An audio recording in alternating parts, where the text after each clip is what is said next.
War leaves behind medals, uniforms and weapons displayed in museums, but the true survival stories often lived in smaller things, items that were never issued, never celebrated and rarely spoken about. These weren't tools designed for glory.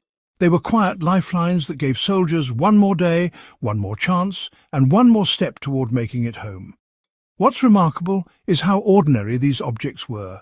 A pencil stub, a scrap of cloth, a bent piece of wire. They didn't change the course of battles, but they changed the lives of the men carrying them.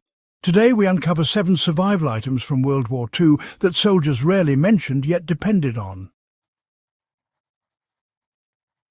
A pencil stub could be more powerful than a weapon. Among the most overlooked survival tools of the war was the pencil stub, not a full pencil, but a tiny fragment tucked into a pocket or hollowed object. Soldiers didn't use it for writing letters or poetry. They used it for maps, escape plans, coded warnings and notes that could mean life or death. Prisoners of war often marked guard rotations, sketched tunnel blueprints, or scratched messages into wood or metal surfaces. Some pilots memorized aircraft silhouettes by tracing them inside matchboxes with pencil marks, keeping their knowledge sharp even in captivity. For modern survivalists, this shows the power of simple recording. Carrying a pencil stub and waterproof paper today means you can map routes, mark landmarks or leave coded signals without relying on technology. When batteries die, graphite still works. To apply this lesson, keep a small pencil and folded waterproof notepad in any survival kit. It takes almost no space, but like the soldiers of World War II, it may one day serve as the quiet tool that guides you out of danger. Mirror shards saved lives with silent flashes. Broken glass wasn't discarded, it was treasured. Soldiers carried shards of mirror not to see themselves, but to be seen. In forests, mountains or open fields, flashes of sunlight from a mirror shard could signal rescue aircraft or coordinate movements without a sound. Inside prisoner camps, mirrors were smuggled to check blind spots, watch guards, or even reflect signals between tunnels. Resistance couriers used tiny shards slipped inside boots to send coded flashes across courtyards. The application for today is, well, quite clear. A compact mirror or even the reflective side of a survival signal card can be a real lifesaver for a stranded hiker, hunter or lost traveller. You know, knowing how to angle a flash toward a plain or hilltop is a skill that's definitely worth practicing. Back in World War II, soldiers showed us that sometimes visibility was survival, and a simple shard of glass could mean the difference between remaining lost and being found. Thread and needle held more than just uniforms together. The thread carried by soldiers was more than a convenience, it was a necessity. Clothes tore on barbed wire, boots split in the mud, and packs ripped under constant strain. A soldier who couldn't repair his gear risked freezing or going hungry. Thread and needles weren't always issued, so men had to improvise. Some unravelled socks for string, others sharpened bones for needles. They patched gear in trenches, in camps and in those frozen forests. Survivalists today can, apply this lesson by always carrying a small repair kit.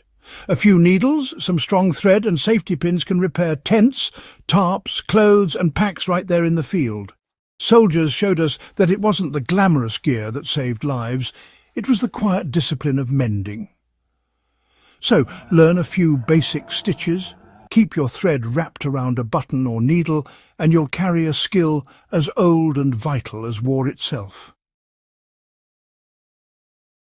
A button could point the way home. Some of the most secretive survival items were button compasses. They looked just like regular coat buttons, but inside was a tiny magnetic needle that revealed north. Special operatives, paratroopers and pilots received them, and some were even smuggled into prisoner camps. To use one, soldiers placed it on water or a flat surface and let the magnetized needle turn.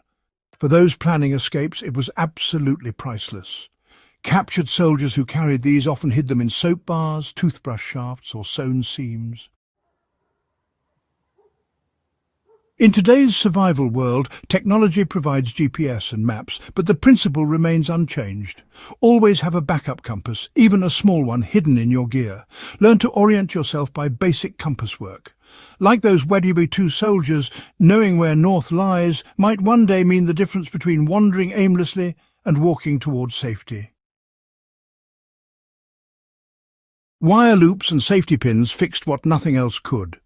It's easy to overlook a bent piece of metal, but soldiers valued wire loops and safety pins as much as rations.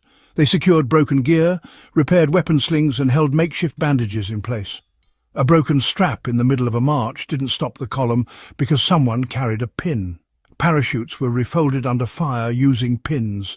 Even jammed weapons were patched temporarily with bent wire. These weren't dramatic saves. They were small fixes that kept missions alive and soldiers moving forward. Modern survivalists, can really benefit from this habit by just packing a few strong safety pins or maybe some pieces of bendable wire. With those, you can patch up tents, bags and clothing, or even shape them into fishing hooks and snares if you need to. The thing is, the World War II soldier's lesson here is that survival often comes down to keeping your gear working. Doesn't have to be fancy. A single pin might not look like much, but when everything else fails, it's the thing that holds the whole system together long enough to get you through. Folded photographs? Well, they gave strength when nothing else did.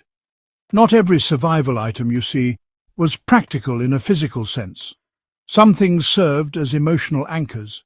Soldiers often carried photographs sealed in wax paper or oil paper, tucked away inside boots, jackets or even helmets. These images weren't luxuries, they were reminders of home, identity and purpose. A face, a kitchen table, a tool bench, just ordinary scenes. But they reminded men why survival mattered. Many folded those photos so tightly they became nearly unrecognizable, but they still served as lifelines. For survivalists today, carrying a small photograph in waterproof covering might sound a bit old-fashioned, but honestly, it holds real power. In long stretches of isolation, morale is every bit as critical as your tools. A reminder of family, purpose or home can be the reason you push through exhaustion or bitter cold. World War II soldiers proved that survival wasn't just about fire and food, it was about remembering why you endure. Waxed matches kept fire alive in the coldest nights. Perhaps the most quietly valuable survival item was the waxed match. Soldiers dipped matches in candle wax to waterproof them, sometimes storing them in brass casings or wrapped cloth. Others carried flint strips tied under dog tags. When rain soaked every layer and temperatures dropped, these small fire starters decided who lived through the night. Fire meant heat, dry clothes, boiled water, cooked food and sterilized blades. To apply this today, survivalists should waterproof their matches or carry flint and steel. Practice striking sparks onto dry tinder and never underestimate how much morale a fire brings in cold and isolation. World War II soldiers knew that one dry match could mean the difference between frostbite and survival. Preparing your fire-making kit with redundancy, wax matches, flint and modern fire starters honours a lesson learned in the harshest conditions. What makes these 7 items remarkable is not their size or cost, but their impact. They weren't issued by command or listed in manuals. They were carried in silence, shared between comrades and hidden from enemy eyes. They held no glory, but they preserved life. They show us that survival isn't built on loud heroics, it's built on quiet preparation. For history buffs, these stories add depth to the understanding of World War II. For survivalists, they offer practical insights still useful today. A pencil stub, a mirror shard, a piece of wire. These may seem trivial until the moment they become everything. If you've stayed with this guide, you understand that true resilience comes not from the biggest weapons, but from the smallest preparations. To keep uncovering stories like this, subscribe to In the Beginning, share this with others who value forgotten history, and keep alive the lessons soldiers carried silently through one of the darkest chapters of the modern world.